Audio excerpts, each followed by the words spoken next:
So I want to make a video about how we manage behavior in pre-K. Unfortunately, it's a really big topic and it's hard to know where to start. The very number one thing I should be saying is positive reinforcement. When we are managing children as adults, as parents, as teachers, everyone, it is very easy to focus in on the things that kids are doing wrong instead of the things that kids are doing right. It is my job, it is very important to me, and I work hard at giving appreciation and gratitude to children when they are doing what I ask them to do, what I expect them to do, or if they are doing something difficult for them, if they are taking on a new challenge, if they are doing something that is helpful. All of these, I work very hard at tuning in on children at these moments. And it is not always easy because it could take the form of children playing quietly while I am working with another child or while I'm having a meeting with another adult. This is the sort of thing that it has to be intentional and mindful to, when we see children doing what we hope them to be able to do, what we want them to do, what we've asked them to do, we have to recognize, we have to say thank you, we have to show appreciation for this. Along those lines, it is also important to show appreciation, perhaps reward closer and closer approximations of the desired behavior.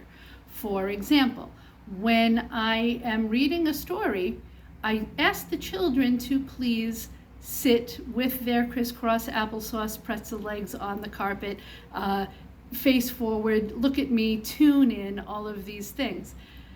If I have a child who cannot do that for a full minute in the beginning of the year, and then after a few weeks is able to sit still for 90 seconds and is truly listening to a story for that period of time, I have to celebrate that, and I have to do it in a way that that child is reinforced to want to do that again.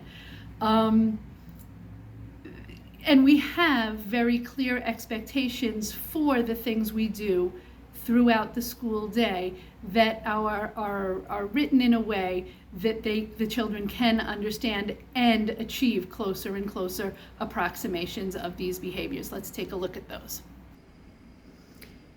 Here we have our school supplies. We have, similar to our visual schedule that I showed you for when the children come in and have to do their arrival routine, where we have both words and pictures. The school supplies also has both words and pictures to help remind the children. Using gentle hands, obviously very important. Kind words, we give the children examples of kind words, such as, let's see, can I have that when you're done? Or, hey, that's a nice picture you drew. Or maybe even using their words in an assertive but not aggressive way. Like, give that back is a big one. It's okay to say, give that back. We use our listening ears in school. Important to go with listening ears is also our quiet mouths. If you are listening, your mouth is probably quiet and your body is also probably quiet. We use our walking feet in the classroom. We do have tile floors. Even a drop of water on our tile floors will make a slippery spot. And if we've hit one of those slippery spots, if we come in hot on one of those, we are going to fall. So we use our walking feet in the classroom. We have our pretzel legs sitting crisscross applesauce.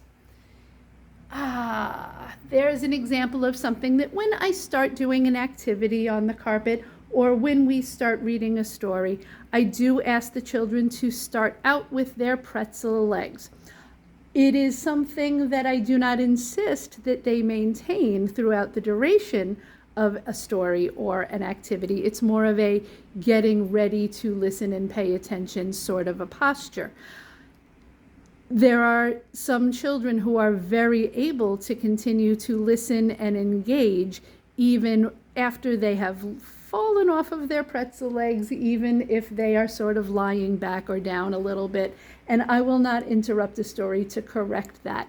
What I will correct is if children are touching each other during an activity, if they seem off task, if they are not able to stay engaged, that's when I'm going to intervene. But we start out with pretzel legs. Children do not need to keep their pretzel legs on the whole time. We do use our indoor voices in the Blue Room. This is something the children routinely have to remind me of as well, but we are all still learning. We use our indoor voices even more in the Blue Room because besides the tile floors with all of the windows, we do get a bit of an echo in here. So we use our indoor voices. Healthy habits. We bring our clean noses to school. If our nose does feel a little wet, we take a tissue, we blow our nose, we squeeze our nose, we wipe our nose, and then we throw our tissue in the garbage. Children are then invited to wash hands or use hand sanitizer. Everybody has their own preference. It's important to me that children know they can take 2 tissues if they want to. That's fine with me. Don't take 5, don't take 10. But if you need 2, if you need 3, go ahead. You know your nose better than I do. In the Blue Room, we use our dry fingers. That is another way of saying keep your fingers out of your nose, keep your fingers out of your mouth, and keep your fingers out of your pants. That is how we get the germs. If you don't want the germs in your nose, keep your fingers out of your nose. If you don't want to put a whole bunch of extra germs in your mouth, keep your fingers out of your mouth. We also use our germ-catching elbow. This is something I hope that you will practice at home as well, reinforce this at home as well.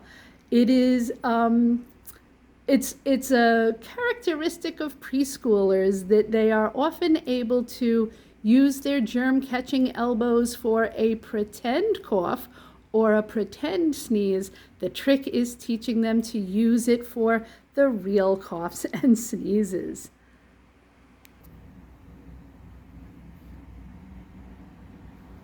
Okay, you'll notice that on our list of healthy habits that we bring to school, mask wearing is not on the list. That is because it is something that some folks decide to do and some folks decide not to do. Sometimes folks do send their kids to school in a mask only if they are having extra allergies or if they are just getting over a cold or something where they're ready to come back to school, but they might be still coughing or sniffling enough that they feel better if their children wear masks. You let us know on any given day if you want the children wearing the masks, and we will support them with that. Other things, let's see. The thing about behavior in the Blue Room, and I will tell you, I sometimes confuse some of the other teachers and the adults who join us here. I do not say something to the children if it is not important for me that they do it. And if it's not important for me if they do it, then I'm not going to say it. So for example, I have had folks who tell children, don't put your feet on the chair. Don't put your feet on the chair. Don't put your feet on the chair. And after the kid keeps putting their feet on the chair, they stop saying it and let the kid have their feet on the chair.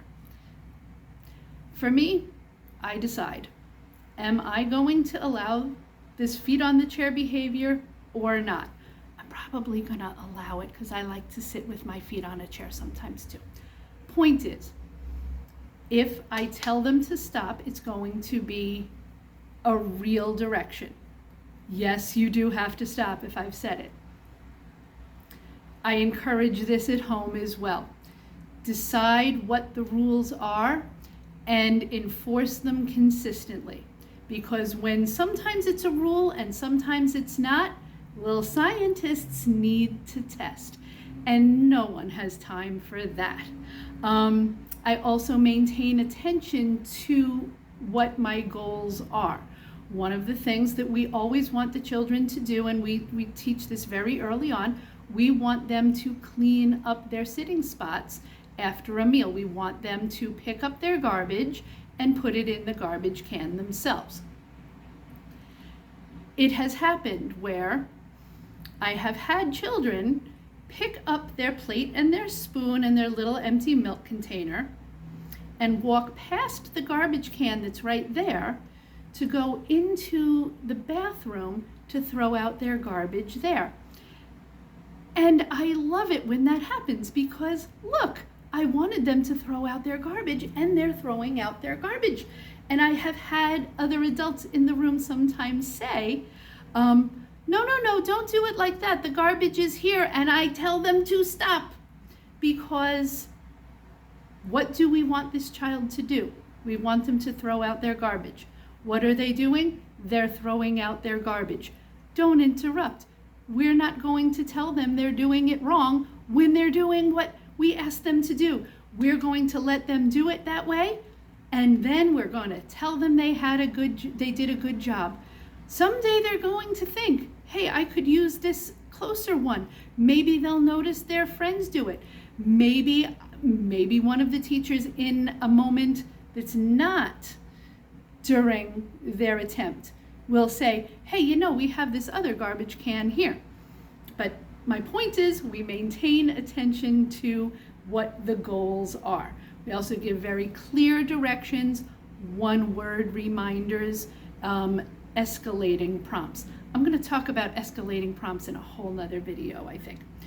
The last thing to talk about when it comes to behavior is that not everything is a game. Yes, we can make cleaning up a race sometimes, but it's also important to recognize, and for the children to recognize, that it is a truly helpful thing when they are cleaning up the toys.